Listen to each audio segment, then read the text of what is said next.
할렐루야. 하나님께서 또 오늘도 복된 날을 주셨습니다. 오늘도 하나님의 말씀으로 충만한 귀한 날이 되기를 소망합니다. 오늘 시편 87편 말씀은 고라 자손의 시, 그 노래입니다. 오늘 말씀 제목은 시온의 영광을 찬양합니다. 우리 함께 따라해 볼까요? 시온의 영광을 찬양합니다. 여러분, 하나님께서 이 세상을 창조하시고 사람을 만드셨는데 하나님의 계획은 무엇일까요? 하나님의 위대한, 하나님의 놀라운 계획, 하나님의 뜻은 무엇일까요? 하나님의 이름을 높여드리는 것. 하나님의 그 백성들로 인해서 하나님의 영광을 받으시고 또 하나님의 이름을 높여드리는 것, 그것이 바로 하나님의 계획입니다. 오늘 우리 교회를 향한 하나님의 계획이 무엇일까요? 우리 가정을 향한 하나님의 본래의 계획은 무엇일까요? 하나님의 자녀들, 하나님의 백성들이 함께 모여 하나님을 예배하는 것, 그것이 하나님의 계획인 것입니다. 이 땅의 역사가 마치고 하나님의 백성들이 천국에서 모일 때 하나님의 위대하심, 하나님의 놀라운 그 역사를 찬양하고 구원의 은혜에 감사하며 주님의 이름을 높여드리는 것, 그것이 바로 우리 하나님의 백성들이 천국에서 해야 할 일인 것이죠. 바로 오늘 시편 87편이 그런 말씀입니다. 시편 87편 말씀은 모든 민족이 시온의 영광을 찬양하기를 간절히 소망하는 그런 시편입니다. 오늘 본문 1절은 하나님의 터전이 성산에 있다, 그의 터전이 성산에 있으며, 이렇게 이야기를 하고 있습니다. 그리고 2절 말씀을 보시면 여호와께서 야곱의 모든 거처보다 시온의 문들을 사랑하시는도다. 하나님의 성이여 너를 가리켜 영광스럽다 말하는도다. 이렇게 말씀하고 있습니다. 여러분, 예루살렘이 하나님의 거룩한 산, 성산이라고 말씀하고 있습니다. 예루살렘은 이스라엘의 수도이고 해발이 대략 800m에 달합니다. 매우 아름다운 그런 도시입니다. 예루살렘 꼭대기에 올라가 보면 쭉 이스라엘의 전경이 다 보이는데, 제가 2023년도에 성지순례 갔을 때 이 올리브 산, 그 산 꼭대기에 호텔이 하나 있어요.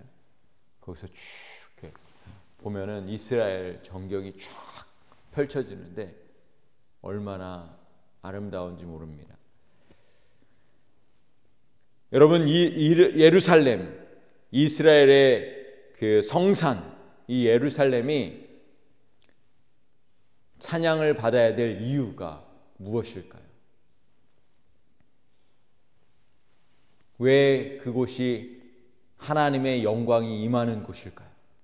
왜 그럴까요? 왜 그렇죠? 그곳이 하나님의 영광을 받아야 할 이유는 메시아가 태어나셨기 때문에, 예수 그리스도께서 그 땅에서 태어나셨기 때문에, 하나님의 임재가 가득한 곳이기 때문에, 온 우주의 역사가 바로 거기에 있기 때문에 그렇습니다. 그래서 거룩한 도시, 하나님의 임재가 가득한 도시.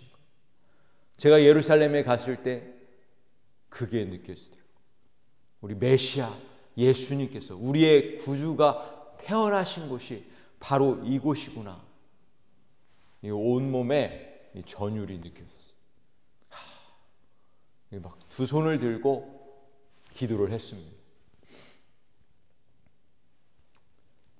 오늘 이 고라자손의 시 시온의 영광을 찬양하라는 그런 의미가 바로 이 시편 87편에 담겨져 있는 것입니다. 2절 말씀에 여호와께서 야곱의 모든 거처보다 시온의 문들을 사랑하시는도다 이렇게 말씀하고 있습니다. 이 시온은 예루살렘을 의미하는 거예요. 이 히브리어로 이 시온은 요새 또는 이정표 또는 보호하다라는 뜻을 가지고 있습니다. 영적인 힘, 변화, 인도, 하나님의 보호를 의미하는 그런 의미를 담고 있습니다. 성경에서 시온은 이 다윗의 정복에서부터 다양한 시편과 선지자가 이르기까지 구약과 신약 모두에서 하나님의 거처, 구속, 미래의 희망을 상징하는 그런 장소가 바로 예루살렘입니다. 하나님은 시온의 문들을 사랑하신다고 말씀하고 있는데 이 예루살렘에는 10개의 문이 있습니다. 하나님께서 시온을 사랑하시는 이유는 하나님께서 구원의 역사를 이곳에서 시작하셨기 때문입니다. 3절에 하나님의 성이여 너를 가리켜 영광스럽다 말하는도다. 시온 즉 예루살렘에서는 하나님의 거룩한 전이 있었습니다. 사람들이 그곳을 영광스러운 곳이라 말하는 이유는 하나님의 말씀이 선포되기 때문에 그렇습니다. 4절에서 7절 말씀을 보세요. 나는 라합과 바벨론이 나를 아는 자 중에 있다 말하리로다. 보라 블레셋과 두로와 구스여 이것들도 거기서 났다 하리로다. 이 라합은 애굽, 이집트를 가리키는 말입니다. 그리고 블레셋은 바로 이스라엘의 지중해 옆에 있는 그런 나라였죠. 골리앗의 나라였습니다. 이방 땅에 바로 이방 땅이 옆에 있었던 것이죠. 두로는 지중해 연안에 있는 도시고 구스는 지금의 에티오피아를 말하는 것입니다. 여러분 이 세 나라의 공통점이 무엇이죠? 하나님을 섬기지 않는 나라입니다. 이스라엘을 괴롭힌 나라였습니다. 그런데 하나님께서 이방 백성들을 통해서 하나님이 영광을 받으시길 원한다고 말씀하고 있는 것입니다. 이방 백성들은 하나님과 상관이 없는 나라들이었습니다. 이스라엘과 반복적으로 싸운 그런 나라였습니다. 우상 숭배하는 나라였습니다. 그럼에도 불구하고 하나님께서 이방 나라들로 인해서 또 하나님이 영광을 받길 원하시고 또 하나님께서 그 이방 백성들을 하나님의 백성으로 삼아 주신다고 말씀하고 있습니다. 5절에서 6절 말씀을 보세요. 시온에 대하여 말하기를 이 사람 저 사람이 거기서 났다고 말하리니 지존자가 친히 시온을 세우리라 하는도다. 여호와께서 민족들을 등록하실 때에는 그 수를 세시며 이 사람이 거기서 났다 하시로다. 하나님께서 모든 민족들에게 구원의 은혜를 베푸신다. 우리 하나님은 그 모든 나라들을 하나님의 백성으로 삼아 주시겠다 말씀하고 있는 것입니다. 사랑하는 성도 여러분, 하나님의 크고 놀라운 계획은 모든 민족들을 구원하시는 그런 계획을 가지고 계신 것입니다. 그리고 그 모든 민족을 통해서 하나님이 영광을 받기 원하시는 것입니다. 이것이 바로 하나님의 위대한 계획, 하나님의 놀라운 섭리인 줄로 믿습니다. 그 일을 위해서 바로 2000년 전에 예수님께서 그 땅에 태어나신 것입니다.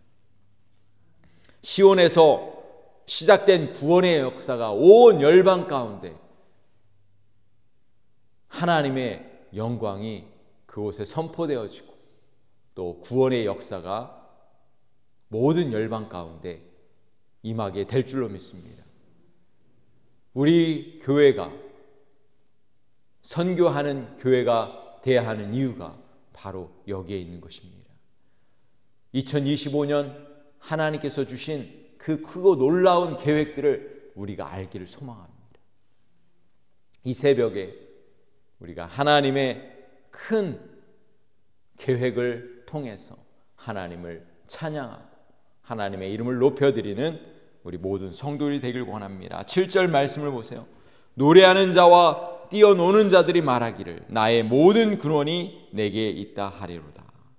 사랑하는 성도 여러분, 모든 민족들이 하나님을 찬양하고 하나님을 예배하는 것, 이것이 하나님의 위대한 계획입니다.